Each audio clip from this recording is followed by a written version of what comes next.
नमस्कार दोस्तों, आप सबका एक बार फिर से मैं स्वागत करता हूं आपके अपने YouTube चैनल पर। आशा करता हूं आप लोग बिल्कुल बेहतरीन होंगे, बिल्कुल ज़बरदस्त होंगे दोस्तों।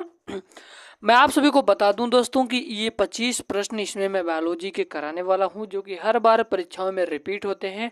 तो चलिए मेरे प्यारे विद्यार्थियों, बिना किसी देरी के वीडियो को शुरू करते हैं। आप लोग वीडियो को लाइक कर दीजिए, और मेरे जितने नए भाई बहन आए हैं तो आप लोग वीडियो आपको अगर पसंद आएगी तो आप चैनल को ज़रूर सब्सक्राइब करना। तो चलिए हम लोग चलते हैं आपके पहले प्रश्न की ओर।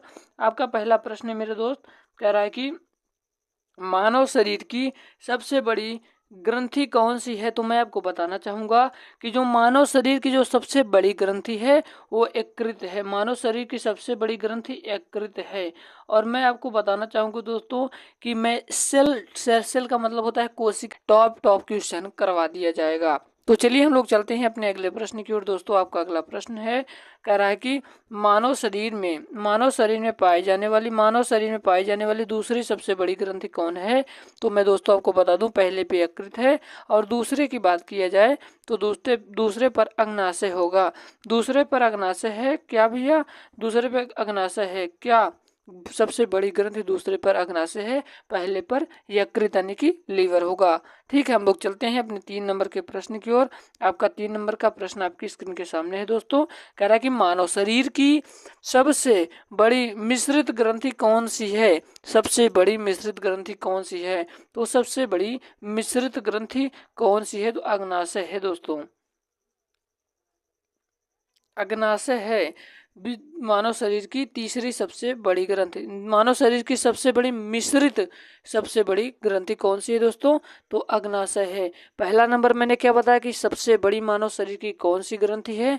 तो मानव शरीर की सबसे बड़ी ग्रंथि कौन सी है? यकृत है। और दूसरे नंबर पे कौन सी है? तो दूसरे नंबर पे अग्नाशय है। और तीसरे नंबर पे मैंने क्या बताया कि मिश्रित सबसे बड़ी ग्रंथि कौन सी है भैया? तो अग्नाशय है। ये है आपसे ग्रंथ से किस प्रकार के प्रश्न पूछे जाएंगे। यही नहीं दोस्तों, आपको बहुत अच्छे अच्छे प्रश्न इस वीडियो में लाया हूँ। बस आपको पूरे एंड तक हमारी इस प्यारी सी वीडियो को देखना होगा ताकि आपको समझ में आ सके हर प्रश्न। आपका अगला प्रश्न है कि मानव शरीर की सबसे छोटी अंतःस्रावी ग्रंथि कौन सी है। अंतःस्रावी ग्रंथि मानव शरीर की सबसे छोटी कौन सी है? तो मैं आपको बता दूं कि पीयूष ग्रंथि, जिसे मास्टर ग्रंथि के नाम से भी जाना जाता है।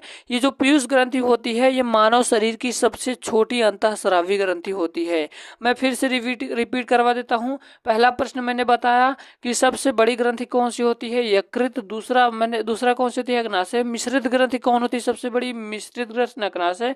चौथा प्रश्न है मानव शरीर की सबसे छोटी अंतःस्रावी ग्रंथि, तो कौन है भैया? पीयूष ग्रंथि है। आपका 5 नंबर का प्रश्न आपकी स्क्रीन के सामने है दोस्तों। कह रहा है कि मानव शरीर में किस स्थान पर स्थित है पीयूष ग्रंथि? सॉरी दोस्तों, पीयूष ग्रंथि शरीर में किस स्थान पर स्थित है? तो दोस्तों मैं आपको बताना चाहूंगा, पीयूष ग्रंथि ये मस्तिष्क में स्थित होती है, अंतःस्रावी ग्रंथि है। हम लोग चलते हैं अपने 6 नंबर के प्रश्न की ओर। आप लोग भी बताने की कोशिश करिए। आपका 6 नंबर का प्रश्न कह रहा है कि दुग्ध जनक हार्मोन का स्राव कहाँ पर होता है। तो मैं दोस्तों आपको बता दूं ये कहाँ पर होता है। ये स्राव होता है पीयूष ग्रंथि के माध्यम से। पीयूष ग्रंथि में कहाँ पर होता है? पीयूष ग्रंथि में। इसका मतलब राइट आंसर कौन हो जाएगा? ऑप्शन नंबर डी वाला हमारा। और आपका 7 नंबर का प्रश्न है, कह रहा है कि क्या कह रहा है दोस्तों? कह रहा है कि सिग्मोइड कोलन किसका भाग है। तो सिग्मोइड कोलन किसका भाग है? तो आपको मैं बताना चाहूंगा कि सिग्मोइड कोलन किसका भाग है। तो ये दोस्तों है, ये है बड़ी आंत का भाग है। कौन भैया? ये किस आंत का? बड़ी आंत का भाग है। ऑप्शन नंबर बी के साथ जाएगा। हम लोग चलते हैं अपने अगले प्रश्न की ओर। आपका अगला प्रश्न है, कह रहा है कि निम्नलिखित में से कौन सी ग्रंथि सेक्स हार्मोन का स्राव करती है। तो सेक्स हार्मोन का कौन स्राव करती है दोस्तों? तो एड्रीनल ग्रंथि करती है। कौन? एड्रीनल ग्रंथि करती है। ठीक है, एड्रीनल ग्रंथि याद रखिएगा, अर्धवृक्क। ठीक है, हम लोग चलते हैं अपने अगले प्रश्न की ओर। आपका 9 नंबर का प्रश्न आपकी स्क्रीन के सामने है दोस्तों। कह रहा है कि निम्नलिखित में से वह ग्रंथि कौन सी है जो शरीर का ताप नियंत्रण करती है। तो शरीर का ताप कौन नियंत्रण करती है दोस्तों, आपको बता दूं इसका राइट आंसर हो जाएगा हाइपोथैलेमस ग्रंथि। कौन, हाइपोथैलेमस ग्रंथि जो होती है ये शरीर के नियंत्रण को ताप, शरीर के नियंत्रण को क्या करती है दोस्तों, शरीर के ताप को नियंत्रण करती है।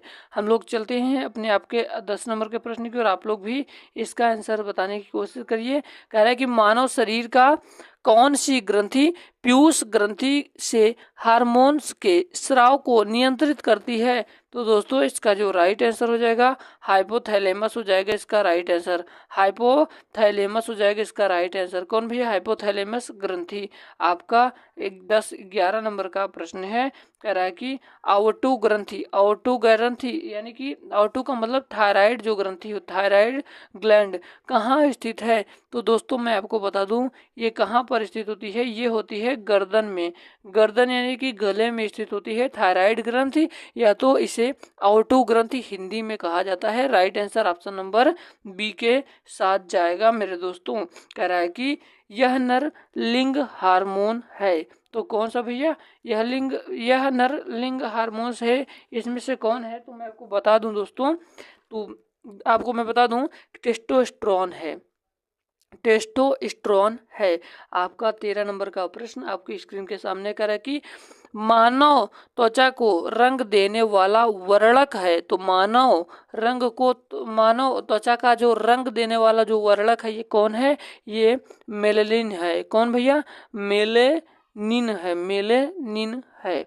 हम लोग चलते हैं अपने अगले प्रश्न की ओर। आपका अगला प्रश्न है कि इंसुलिन कहाँ से स्रावित होता है, तो इंसुलिन कहाँ से, इंसुलिन अग्नाशय से स्रावित होता है। राइट आंसर ए के साथ जाएगा।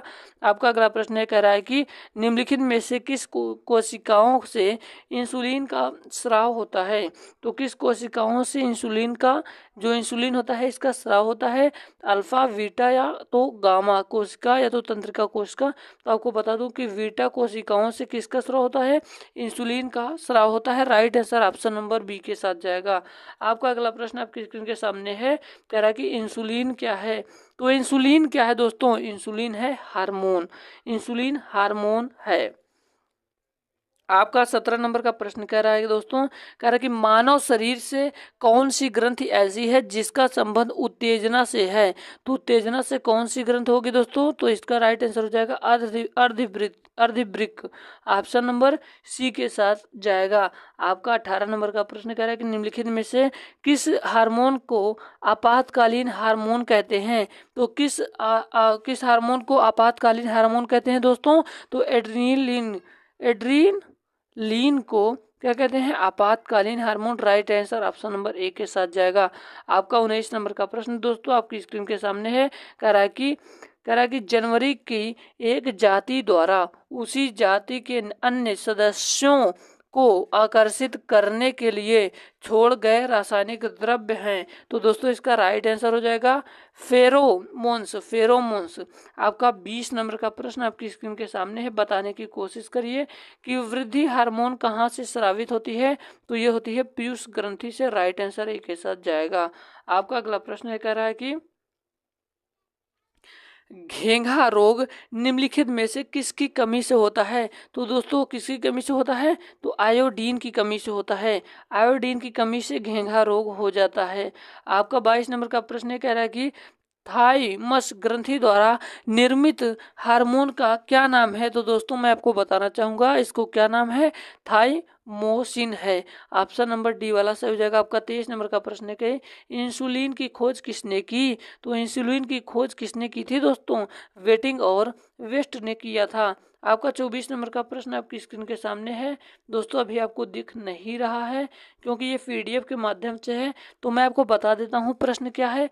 24 नंबर का प्रश्न है मेरे भाई, कह रहा कि भोजन में जहर देकर मारे गए व्यक्ति की मृत्यु के कारणों की जांच में कौन सा अंग एक महत्वपूर्ण सुराग होता है, तो इसका राइट आंसर हो जाएगा यकृत होता है दोस्तों, यकृत यानी कि जिगर होता है। आपका 25 नंबर का प्रश्न कह रहा है कि 25 नंबर का प्रश्न कह रहा है कि 28 दिन के मानवीय मासिक चक्र में अंडोत्सर्ग कितने दिनों में होता है, तो दोस्तों इसका राइट आंसर हो जाएगा 14 दिनों में होता है, 14वें दिन होता है।